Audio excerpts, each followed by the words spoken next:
ఇంగ్లాండ్తో ODI series కూడా loss. India versus England 3 match ODI series. Last ODI England 27 రన్స్తో గెలిచింది. 388 runs huge target. India 360 runs చేసింది. ఒక good thing ఏంటంటే last ఓడేలో రోహిత్ శర్మ సెంచరీ చేశారు. బట్ ఇది సెలబ్రేట్ చేసుకునేది కానే కాదు. ప్లేయర్ సెంచరీ మనం సెలబ్రేట్ చేసుకోలేము టీం ఓడిపోయినప్పుడు. అలాగే సిరీస్ ఓడిపోయినప్పుడు ఇండియాలో మాత్రమే ఇండియన్ క్రికెట్ ఫ్యాన్స్ సెలబ్రేట్ చేసుకుంటారు. ఇండివిజువల్ ప్లేయర్స్ యొక్క సెంచరీస్ అదర్ టీమ్ సెలబ్రేట్ చేసుకోవు. ఇండియా అటు ఐర్లాండ్ సిరీసు ఇటు ఇంగ్లాండ్ సిరీస్లో మొత్తము 10 మ్యాచ్లు ఆడింది. 10 మ్యాచ్లకు గాను 8 మ్యాచ్లు ఓడిపోయింది. 1 మ్యాచ్ మాత్రమే గెలిచింది. 1 మ్యాచ్ నో రిజల్ట్. ఈ 2 సిరీసెస్లో ఇండియా పర్ఫార్మెన్స్కి మనం ఇచ్చే స్కోర్ కార్డు 1 మార్కు అవుట్ ఆఫ్ 10.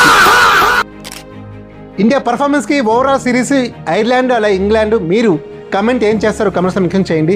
ఇండియా స్ట్రాంగ్గా కంబ్యాక్ అవ్వాలి. ఎస్పెషల్లీ ఫారిన్ కంట్రీస్లో ఆడేటప్పుడు ఇండియా ప్లేయింగ్ కండిషన్స్ని పిచెస్ని అడాప్ట్ చేసుకోవాలి. సో నెక్స్ట్ మనం జింబాబ్వే సిరీస్ ఉంది. జింబాబ్వే సిరీస్ ఇండియా గెలవాలని విష్ చేద్దాం. ఈ వీడియోస్ లైక్ చేయండి. మరిన్ని వీడియోస్ కోసం ఫాలో చేయండి. Thank you.